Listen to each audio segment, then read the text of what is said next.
ইব্রাহিম সাধারণ মানুষ নন, তিনি আল্লাহর নবী, আর নবীরা আল্লাহর হুকুম ছাড়া কাজ করেন না। প্রশ্ন করলেন, ইব্রাহিম তুমি যে আমার এখানে রেখে যাচ্ছ, এটা কি আল্লাহর হুকুম? হযরত ইব্রাহিম বলছেন, অবশ্যই অবশ্যই। আর কিছু বলতে পারলেন না, উপরে আঙ্গুল টোছা করলেন, আমার আল্লাহর হুকুম, তাই তোমার রেখে গেলাম। হযরত হাজরা বলেন, ইব্রাহিম মনে কোনো কষ্ট নিও না, কোনো চিন্তা করো না, তুমি নিরাপদে নিশ্চিন্তে বাড়ি চলে যাও, আমিও কোনো চিন্তা করব না, কারণ আল্লাহর হুকুমে যখন তুমি এখানে রেখে যেতেছ, আমি আমার আল্লাহর উপর এত বিশ্বাস করি যে আমার রব্বুল আলামিন তিনি যখন আমাকে মরুভূমিতে আমার বাচ্চা সুদ্ধা ফেলাই দিতে বলেছেন, আমার আল্লাহ এমন মেহেরবান যে আমার এই কলিজার টুকরা সন্তান আর আমারে না খাওয়াই আল্লাহ মারবে না।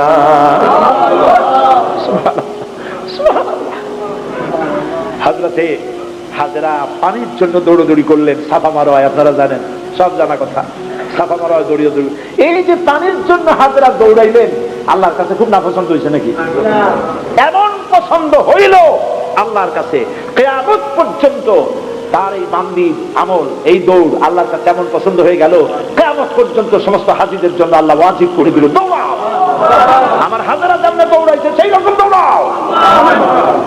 সুবহানাল্লাহ। ইসমাইল না খেয়ে মরছে, পানির অভাবে মরছে, হযরতে জিবরাইলকে আল্লাহ পাঠায় দিলেন, আমার ইসমাইলের পায়ের গুতা যেখানে লাগতেছে তুমি গিয়ে সেখানে পায়ে আঘাত করো। হযরতে জিবরাইল পায়ের আঘাত করলেন, সেখান থেকে পানি ছিটকে বেরিয়ে চলে আসলো। জমজম, থাম থাম। হযরতে হাজরা এসে দেখেন পানি চিকচিক করতেছে চতুর্দিকে, পানি থামানো যায় না, চতুর্দিকে পাথর দিয়ে বেড়া দিতে, তাও থামে না। তারপরে তিনি বলছেন জাম জাম, মানে থাম থাম। পানি থেমে গেল, কিন্তু পানির উৎস থামলো না। সেই পানি পৃথিবীর কোটি কোটি মানুষ আজ পান করে, লক্ষ লক্ষ মানুষ এই পানি দিয়ে গোসল করে, উযু করে, লক্ষ লক্ষ গ্যালন পানি প্রতি বছর সারা দেশে ছড়িয়ে যায়, মক্কায় যায়, মদিনায় যায়, জেদ্দায় যায়, সমস্ত জায়গায় যায়।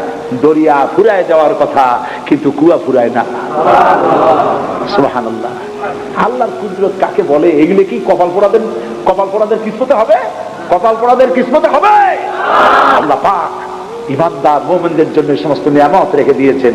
আল্লাহ পাক বলেছেন, ফিহা আয়াতুন বায়্যিনাত, অসংখ্য নিদর্শন। এই কাবা আর এই কাবা কেন্দ্রিক আমার অনেক নিদর্শন আছে, তাকায় দেখো কত নিদর্শন।